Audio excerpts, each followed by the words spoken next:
Assalamualaikum warahmatullahi wabarakatuh. Halo anak-anak, bagaimana kabarnya hari ini? Semoga anak-anak hari ini kabarnya semuanya sehat dan tetap semangat belajar di rumah. Nah anak-anak, hari ini jadwal pelajaran kita yaitu pembelajaran tematik. Kita masuk di tema 1 dengan judul tema organ gerak hewan dan manusia. Nah anak-anak, sebelum kita memasuki materi inti, Bu Anggi ingin menjelaskan terlebih dahulu cakupan materi yang ada di tema 1 ini. Nah, untuk muatan pelajaran PPKN, materi yang akan anak-anak pelajari yang pertama yaitu tentang nilai-nilai luhur Pancasila. Kemudian yang kedua, penerapan nilai-nilai Pancasila dalam kehidupan sehari-hari. Nah, untuk muatan pelajaran bahasa Indonesia, materi yang akan dipelajari yang pertama, menentukan kalimat utama dalam bacaan. Kedua, menentukan ide pokok teks. Dan yang ketiga, menentukan simpulan suatu teks. Berikutnya, untuk muatan pelajaran IPA yang akan anak-anak pelajari, pertama tentang fungsi alat gerak hewan dan manusia. Dua, tulang sebagai alat gerak manusia. Tiga, sendi pada tulang manusia. Keempat, cara memelihara kesehatan alat gerak manusia. Dan yang kelima, penyakit atau kelainan pada alat gerak manusia. Selanjutnya untuk muatan pelajaran IPS, materi yang akan anak-anak pelajari yang pertama tentang karakteristik geografis wilayah Indonesia. Dua, karakteristik kependudukan Indonesia. Dan yang ketiga, pengaruh kondisi geografis Indonesia terhadap kehidupan penduduk. Terakhir, untuk muatan pelajaran SPDP, materi yang akan dipelajari pertama, menggambar ilustrasi, kedua, menggambar cover buku, dan yang terakhir, menggambar komik. Nah, anak-anak, jadi itu ya cakupan materi yang akan anak-anak pelajari selama belajar tema 1.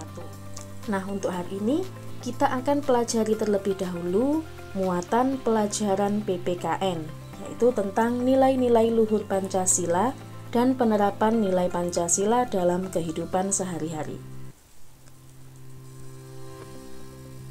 Nah, ini ya nilai-nilai luhur Pancasila pada sila pertama ketuhanan yang Maha Esa. Nilai yang terkandung pada sila ketuhanan yang Maha Esa adalah kepercayaan kepada Tuhan yang Maha Esa, toleransi antar umat beragama, dan kerukunan.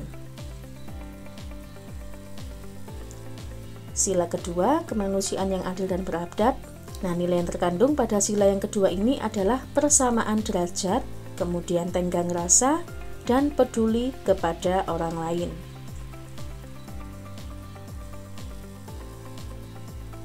Sila ketiga, persatuan Indonesia. Nilai yang terkandung pada sila ketiga ini yaitu mengutamakan kepentingan bersama, menjalin persatuan dan kesatuan bangsa, serta cinta tanah air. Selanjutnya, sila keempat, kerakyatan yang dipimpin oleh hikmat kebijaksanaan dalam permusyawaratan perwakilan.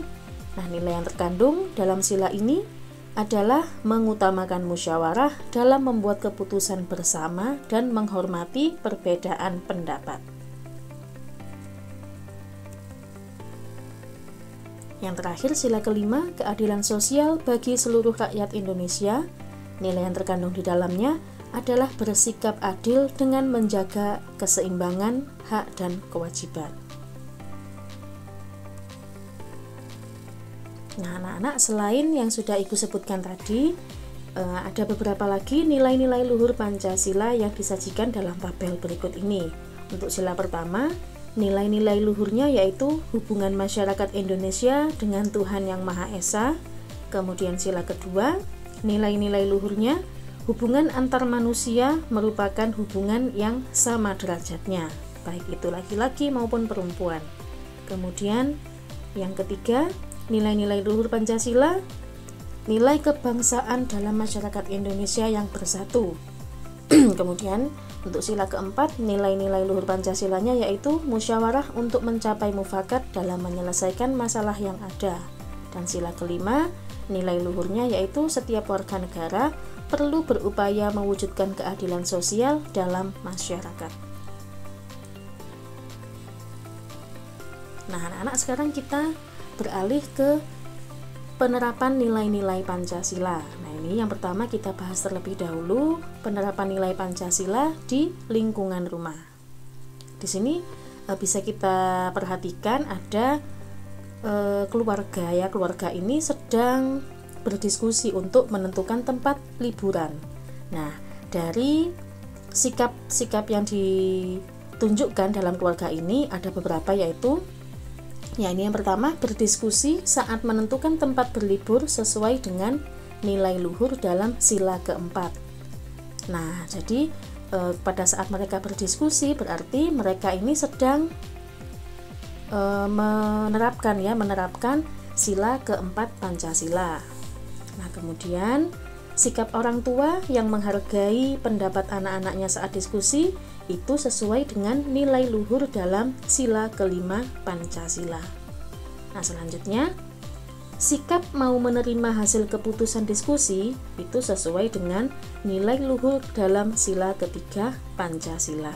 Nah, jadi anak-anak, di dalam satu sikap atau satu perilaku itu tidak hanya mencerminkan atau menerapkan satu sila saja, tetapi bisa lebih dari satu sila. Nah, seperti yang ditunjukkan oleh keluarga ini dalam berdiskusi, mereka itu ternyata menerapkan beberapa nilai Pancasila, diantaranya sila keempat, sila kelima, dan sila ketiga.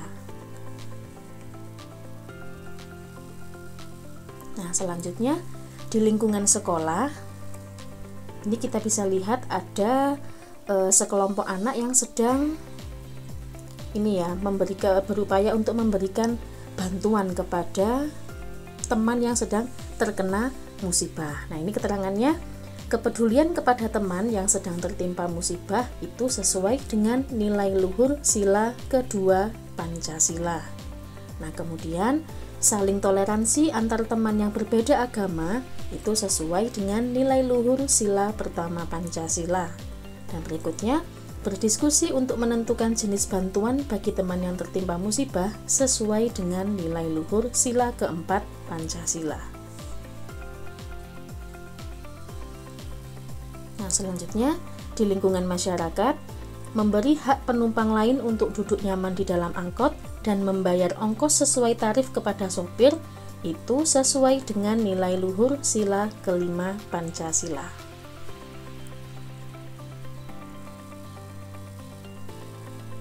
Nah, anak-anak, selain yang sudah disebutkan tadi, masih ada beberapa perilaku yang sesuai dengan nilai-nilai Pancasila. Untuk sila pertama, menunjukkan bahwa setiap warga negara berhak memeluk agama sesuai keyakinannya. Kemudian sila kedua, perilaku yang sesuai yaitu menunjukkan bahwa setiap warga negara memiliki hak dan kewajiban sebagai warga negara. Kemudian untuk sila ketiga, menunjukkan setiap warga negara diharuskan mencintai tanah air serta menjaga persatuan dan kesatuan dalam keragaman suku, agama, dan budaya. Kemudian sila keempat, menunjukkan setiap warga negara harus mengutamakan kepentingan negara dan masyarakat. Kemudian sila kelima, menunjukkan setiap warga negara harus memiliki sikap gotong royong dan peduli antar sesama. Nah, anak-anak, seperti yang sudah Ibu sampaikan tadi, bahwa sila-sila di dalam Pancasila itu merupakan satu kesatuan yang utuh. Setiap sila dijiwai dan menjiwai sila yang lain. Nah, satu contoh perilaku bisa mencerminkan satu sila, dua sila, atau lebih. Nah, sebagai contoh, di sini ada sikap atau perilaku yaitu pemilihan ketua kelas. Nah, di dalam satu sikap ini ternyata bisa mencerminkan beberapa sila Pancasila, yaitu ini ya, ternyata mencerminkan sila ketiga, sila keempat, dan juga sila kelima. Nah, ini penjelasannya, mencerminkan sila ketiga. Dengan adanya musyawarah itu dapat mempererat rasa persatuan antar siswa di dalam kelas. Nah, kemudian untuk yang sila keempat, penjelasannya adanya musyawarah itu mencerminkan sikap yang sesuai dengan sila keempat. Nah, selanjutnya pemilihan ketua kelas ini juga mencerminkan sila kelima. Penjelasannya yaitu setiap siswa di kelas itu mendapatkan kesempatan yang sama, yaitu dia dapat memilih ataupun dipilih menjadi ketua kelas. Nah, jadi anak-anak, seperti itu ya, di dalam satu sikap atau perilaku yang kita laksanakan dalam kehidupan sehari-hari, itu tidak hanya mencerminkan satu sila saja, tetapi bisa 2, 3, atau bahkan lebih dari 3. Nah, sekarang giliran kalian coba sebutkan contoh-contoh perilaku berikut mencerminkan sila-sila apa saja dan berikan penjelasannya seperti contoh tadi. Sajikan dalam bentuk tabel seperti contoh. Di sini ada 3 sikap atau perilaku. Yang pertama, perayaan hari besar keagamaan. Kemudian yang kedua, kerja bakti di lingkungan rumah. Dan yang ketiga, menjenguk orang sakit. Nah, dari 3 sikap atau 3 perilaku ini, silahkan masing-masing sebutkan sikap ini mencerminkan sila ke berapa saja. Kemudian berikan penjelasan seperti yang sudah Ibu berikan contoh tadi di tabel. Nah, untuk tabelnya silahkan ditulis di buku tugas tematik. Kemudian jika sudah selesai, jangan lupa difoto hasil pekerjaannya, kemudian kirimkan ke Google Classroom.